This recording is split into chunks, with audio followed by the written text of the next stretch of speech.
you understand what it means to be hurt. You understand the pain that it feels to be hurt. Why in the world would you then go hold that grudge and then administer that to other people when you know how that feels? Explain that one to me. Because if you have no problem in taking that feeling of hurt that was administered to you and then giving that to other people because of the way you feel, we have a huge problem here. Actually, not even we. You have a huge problem here. Massive problem. What's up, guys? What's going on? Welcome back to Motivate, Grind, Succeed, the podcast where we empower you, yes, you, to level up your life in the areas of faith, fellowship, fitness, and finance. Each episode is packed to the brim with practical tips and takeaways to help you to thrive. If you enjoy the show, it would mean the world to us if you can go ahead and leave us a rating and a review. Let us know how the show is helping you and how it's helping to positively make an impact in your life. We love to see those reviews. And guys, if you'd like to support the show or you'd like to contact me or anything, you can find all the links to that down in this episode's description underneath the resources section.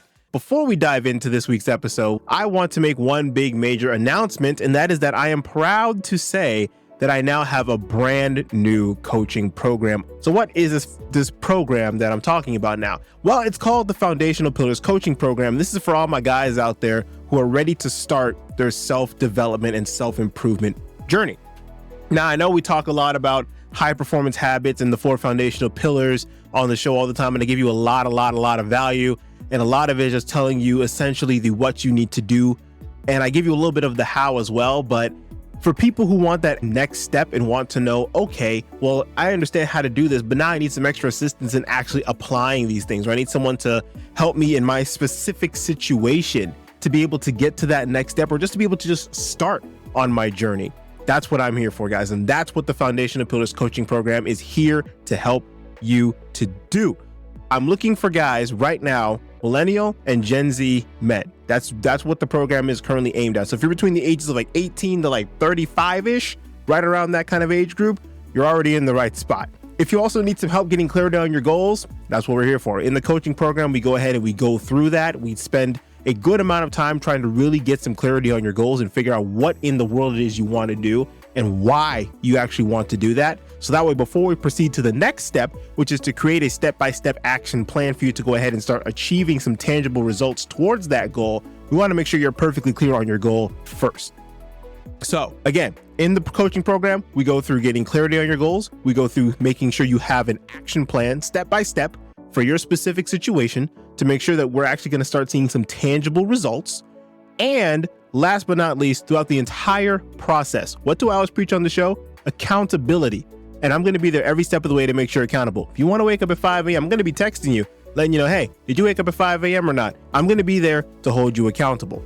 So if this sounds like something that you'd be interested in, something that you truly want to investigate more of, or you want to find out some more information, there's going to be a link in this episode's description. Go ahead. It's going to be the first link. So I made it real easy for y'all to click. Okay. Check out that first link in this episode's description. Go ahead and check out the coaching program. And if you're interested, go ahead and apply and we'll see if you're a good fit. So all that out the way, guys, we're going to be talking about conflict resolution. So why is this important? Because conflicts are a natural part of any relationship, whether it be romantic, whether it be just friendships, whether it be like a boss and employee, whatever, family, it doesn't matter. Conflicts are going to happen. And they usually arise due to differences in opinions, differences in values, differences in needs. Whatever the reason may be, it's important to understand that conflicts will arise. But it's also important to remember that conflicts themselves are not necessarily a negative thing. In fact, I would argue that conflicts are actually a positive thing, because not only is it an opportunity for growth and understanding of another point of view, but you also begin to realize not everybody's like me. Because if everybody was like you, it'd be kind of boring to go through life, because everybody just agreed with you on the same points and everybody disagreed with you on the same points. What's the fun in that? There's no fun in that. You're not going to have any fun conversations. You're not going to have any of those fun little makeshift debates. There's not going to be any of that. So having conflicts, healthy conflicts, is actually very, very important. However, some conflicts are not the most fun. So it's always important to remember we have to try to resolve conflicts as peacefully and as constructively as possible. To resolve conflicts peacefully and constructively, it's very crucial that we understand the nature of conflicts in our relationships. So with that in mind, let's start breaking this down. Firstly, conflicts often stem from unmet expectations or most oftentimes miscommunication. We may assume that our partner, our friend, our colleague, or whoever, they know what we need without explicitly expressing what it is that we need. Honestly, this leads to so many misunderstandings and frustrations because we just assume that the knowledge or we assume that the understanding is there when a lot of times it is not. I, for one, realized that not just in conversation, but in trying to create things for the business. I realized that a lot of things that I do, I just kind of understand that I need to do. But then I realized if I'm telling it to somebody else, I'm leaving out like so much information because I assume that that person knows. And that's also where confusion starts to come in. That's where the questions start to arise. And that's where people can start getting like, okay, how do you not know this? How do you not know this? It's because a lot of times we tend to assume that people know things that they don't, which is why the saying comes up, explain it like I'm 5. You got to explain every single step. Is it a little bit demeaning? Depending on how you say it, it could be, but it's better to explain it like you're 5, that because everybody understands how 5-year-olds speak. In fact, there actually is a saying in the marketing and sales world that is a rule of thumb that says your marketing and sales copy should be like at a 5th grade reading level. That way everybody can understand it. So it's important that we communicate our thoughts, our desires, our boundaries clearly and holistically as possible. Try to omit as little as humanly possible. It's better to err on the side of giving too much detail than to give too little detail. So let's talk about some strategies for resolving conflicts now that we know where the conflicts actually do come from. One effective approach is to actively listen and ensure that everybody is feeling heard and that they're feeling respected. There's nothing more scary, I'll put the word scary, there's nothing more scary than somebody who's in a conversation and genuinely doesn't feel heard, they don't feel respected, they feel like their voice is not being listened to. This person, you will most likely start to see a side of this individual that you've probably never ever seen before. And a lot of times it's not going to be very pretty. So one way that we can go about making sure that everybody feels heard and feels respected is practicing active listening. Oh boy, I know. We talked about this this entire fellowship season, active listening. Why? Because not enough people do it. Why do not enough people do it? I don't know. If I had the answer to that question, I would let you know. But we don't actively listen. And it's so important that we actually do practice active listening. And that includes things like maintaining eye contact, nodding, summarizing what the other person says after they say what they say. Mirroring, remember that topic? A lot of these keep coming back because they're very, very important. Remember, effective communication is a two-way street. So just as much as you are doing the act of listening, the act of mirroring, you're doing the nodding, you're summarizing what the other person is saying, it's also equally important that the other person is reciprocating that to you as well. Because again, conversation is a two-way street here. You can't be putting in all the work in a conversation and then expect that the other person puts in nothing. Like that's not how this works. The conversation is going to fall flat real fast. Another strategy to help us to approach these conflicts is to approach them with empathy and with understanding. Don't come in with your fisticuffs on, ready to start boxing somebody verbally. That's not what you want to do. You want to come in with empathy. You want to come in with understanding. You want to try to put the ego aside and realize, okay, let me try to see what this person's actually trying to say to me. Let me try to understand what this person is trying to tell me. Doing that allows us to put ourselves in that other person's shoes and understand their emotions and understand their needs. Ever heard the saying, walk a mile in someone else's shoes? The best way to do that is to, here we go, actively listen, mirroring tactics, all that good stuff we've been talking about. You do all that, and then you actively, genuinely listen to the other person and genuinely try to understand what it is that they're saying. You do that, and then this person will then feel understood. They'll feel heard. They'll feel respected. That way, what happens? You acknowledge their perspective. I didn't say you had to agree. You don't have to agree. If you don't agree, you don't agree. It's just, it is what it is. That's part of conversation. But at least you're making an effort to try to understand where it is that they're coming from, acknowledging their perspective. And by doing that, we then create an environment of mutual respect and mutual trust. And additionally, on top of all that, remember how I said you don't have to agree? Agree to disagree. Compromise. That plays a vital role in conflict resolution. Because let's be honest, some conflicts, you're just not gonna come up with a solution that both of you are happy with. Someone wants to go down path A, someone wants to go down path B, and you're not gonna, it's not gonna work. It's just not gonna work. So what you have to do, find a compromise, find an A-B middle ground, and you go down that. Honestly, sometimes that is just the best way to do it. You find some common ground and you seek some kind of solution that both of you all can work with. Not both of you all are 100% on the same team with, because that's not going to happen, but something that you both can get behind, and you both can get behind and say, you know what? Not 100% what I want, but I can work with this. During conflicts, I know we've talked a lot about how to resolve the conflicts, but let's talk about actually during the conflict, when you're actually talking. What do you actually need to do while you're talking during said conflict? You need to remain calm, remain respectful. You don't want to raise your voice, because if you raise your voice, you start sounding like you're getting a little bit offended. You start sounding like you're losing your emotional cool. Then what starts happening is you start losing your emotional cool. You start losing your steady grounding, your steady balance in what it is that you're talking about. You start blaming, you start attacking the other person instead of attacking the argument. You ever realized that before? When you're in a conversation with somebody and they start running out of ammunition against what it is that you're saying. So what happens is a lot of time they then, instead of attacking what you're saying, they attack you. That's because that person has officially lost the ability at that point in time to maintain a level-headed emotional state. They lost it. They lost it. It's gone. It's done. They lost it. It's gone. It's gone. They don't have it. So you're going back and forth about something and someone says, well, see, that's why they lost it. They lost it. At that point, if this was a competition between who won or lost, I don't like using that in terms of conversation because that's not what it's about.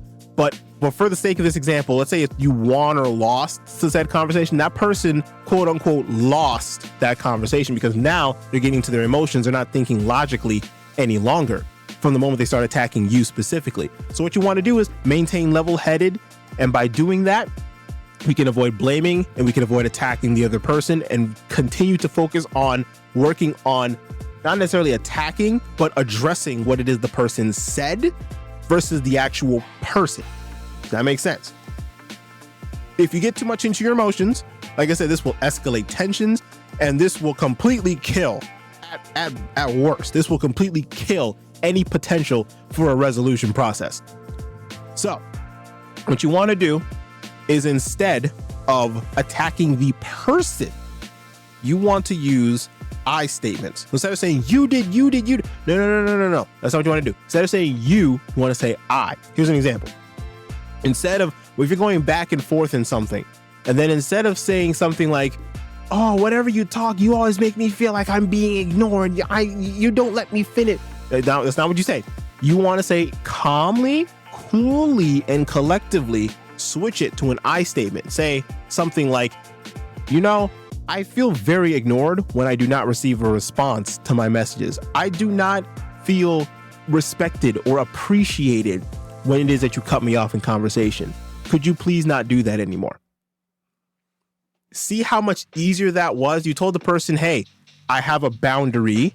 You crossed it, and I'm respectfully checking you on that boundary. I'm not saying, bro, you suck at this, bro. Why you gonna cut me off, bro? You know I was in the middle of my sentence. That comes off as very aggressive, and it's just gonna it's gonna escalate both people's emotions. You're not gonna get anywhere. Instead of saying that, say, take a deep breath, take about a second or two to breathe deeply, and say, hey, I do not appreciate when it is that you cut me off in conversation. Could you please refrain from doing that? For I would like to finish the statement that I had. See how easy that was? You said it in a calm, cool, collected manner. You addressed the situation. More than likely, the other person is going to say, okay, my apologies. You can go ahead and finish your statement. Please let me know when you're done. And then there you go, problem solved. The other person doesn't want to, then I don't know. We have a whole another problem. That's a them problem, not a you problem at that point. But again, the point is, switch your you to I. Not you make me feel this way. Say, I feel this way when this does not happen. This goes to the main point of what I'm bringing up just now, is that conflict resolution often requires us to be very, very, very mindful of our nonverbal communication. Because before you even say a word, people are seeing how you're responding. If you're sitting there crossing your arms, looking all upset on your face and everything, that's all nonverbal. People can understand this scenario, what somebody's saying, the overall environment. It's not your cup of chamomile. You're not sitting well with it. People can read it all over your face. You have to be very mindful of what you look like in conversation. Now, I'm not saying go grab your phone and look at yourself all the time and say, do I look angry? Do I look upset? Do I need a mirror in front of my face? I'm not saying do that. What I'm saying is you need to understand that you need to still at all times still have that open body language, be relaxed, have a relaxed facial expression, have a very calm, confident, but still very cool tone of voice. You'll notice like for almost this entire episode, I've kind of kept that to kind of convey the point of what it is you kind of need to sound like during these conflict resolutions. You notice I'm not screaming at anybody. I'm not talking loud. I'm not doing anything.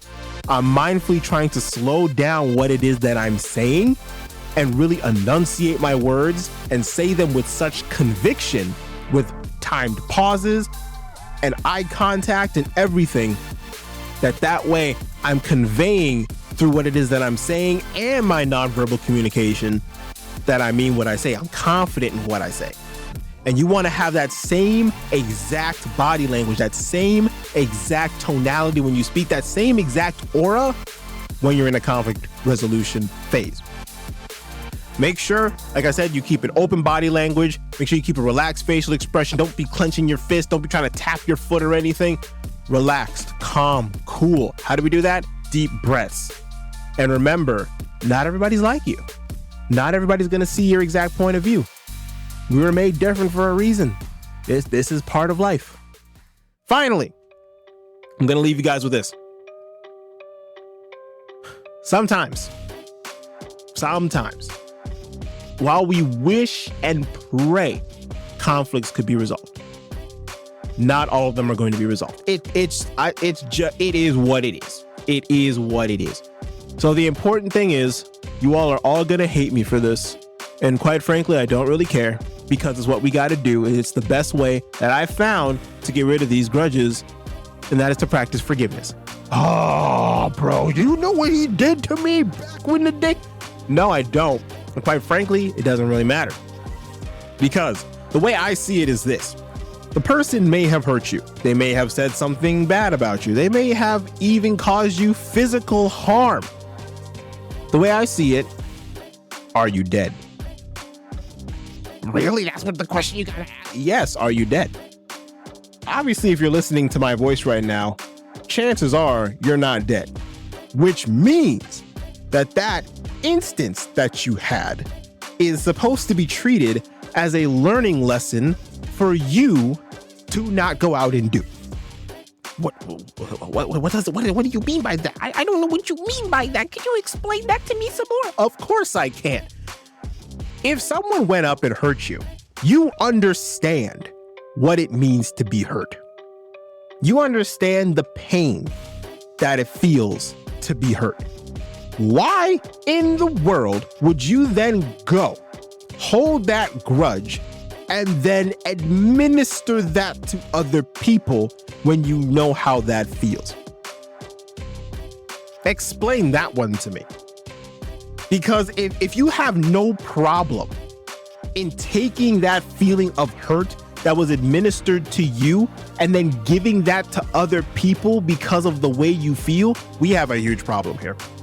Actually, not even we. You have a huge problem here. Massive problem. You understand what it feels like to be hurt, what it feels like to be emotionally hurt, physically hurt, whatever hurt, psychologically hurt. You understand the pain, the isolation, how that feels. And then you want to go give that to other people, knowing how bad that made you feel, knowing how down in the dumps that caused you to be, what kind of a negative mental headspace that put you in. And now you want to go give that to other people. At that point, I don't even know what to tell you, because there should be no reason as to why you need to administer that same kind of pain to somebody else. There's none. There is none. Practice forgiveness. Did I say it was easy? No. Forgiveness is not easy. It's not easy at all. But if you want to be able to let go of those grudges and let go of whatever happened from that conflict, you have to recognize that forgiveness is the best way. It simply is. I know you're going to click off this episode. You're going to hate what I say. You're going to just be like, this doesn't work. What you say is stupid. Whatever you want to say, fine. But in my experiences, the best way to overcome that is just to forgive the other person. I didn't say let them do it again. We're not stupid here. I didn't say let them do it again. But you craft your life, cultivate your life, and administer your life in such a way that that doesn't happen again. You cut that person off instantly and say, okay, bygones be bygones. I was burned. This was a life lesson. I'm not dead. So now I know in the future, if something like this happens again, I now know based on past experience, okay, I need to leave that alone. Oh, okay, I need to not mess with that person. Okay, I need to keep that person at an arm's length. Whatever happened, you learn the lesson, but you don't re-administer the hurt. By offering forgiveness, we actually are able to open the door to help rebuild trust with people. Sometimes the person who hurt you, they know they hurt you, and because they were hurt, they administered the hurt. And so if you then go administer the hurt again, where the cycle keeps going, everyone's eventually going to get hurt. It's got to stop somewhere. Why not be the bigger person? Let it stop with you. Again, did I say it was going to be easy? No. But long term, long game, it's going to be much more worthwhile. It's going to allow you to move forward in life. You're not going to be holding on to something that Joe did like 20 years ago. Joe done moved on. Joe probably don't remember you. Joe probably done forgot about the situation. It was happening on a Friday. He forgot about it since Friday night. And you still ruminating over it 20 years later. Joe don't care. He moved on. You go hit Joe up. He's like, hey, bro, remember me? Remember what you did to me back in 93? He's like, new number, who this? And then that makes you even more upset. Joe doesn't even know you, dude. Come on, man. Forgiveness is mainly for the person who was hurt. It helps you to release that grudge that you have against that other person. Because like I said, chances are that other person doesn't even know they hurt you. Sometimes they do. That if they do, that's a them problem. But sometimes they don't even know they hurt you. So what you have to do to help yourself is to forgive. And I know I'm going to get even more clicks off when I say this, but the best way to be able to get that forgiveness is to put your trust in Christ. That is the best way to get that forgiveness. It is. We talked about these things back in the faith season as well. So if you want to go listen to that season, go back and listen to that season. That was a fun season. But the best way to do that is just to put your trust in Christ. Put your faith in Christ, and He will give you the capability to forgive that person. Well, even if they seem like they're unforgivable, He still has a way of making the impossible seem possible. I'm going on a rant now, but that's where I'm going to leave it. Just practice forgiveness. Make sure you practice forgiveness. Seek Christ if you want to get some forgiveness, because He's the one who forgave all of us for what we did to Him. But in conclusion, guys, I don't want to make this a whole sermon, but in conclusion, going back to the point at hand here, conflict resolution, absolutely valuable skill that can strengthen our relationships, promote harmony in our lives, and allows us to remove all the grudges. By understanding the nature of conflicts, by employing the effective communication strategies that we talked about here, and by practicing empathy, compromise, letting go of resentment via forgiveness, we can then transform the conflicts that we have of life into opportunities for growth and opportunities for connection. And guys, that's what I got for you this week. Thank you guys so much for tuning in to this episode of Motivate, Grind, Succeed, the podcast. If you guys enjoyed the show, please leave us a rating and a review, as it really does mean the world to us. If you'd like to support the show or you'd like to contact me personally, you can find the links to all that information down in this episode's description. And also, don't forget, guys, if you're interested in my Foundational Pillars coaching program, be sure to check it out. That'll be the first link in the resources section of this episode. Be sure to check that out. For example, if you want to learn more about conflict resolution, you're having problems with your own conflict resolution, guys, don't be afraid. Go ahead, check out that link, read some more about it, and go ahead and apply, and we'll see if I can go ahead and help you out. With all that, guys, take care, and I will see you all next time.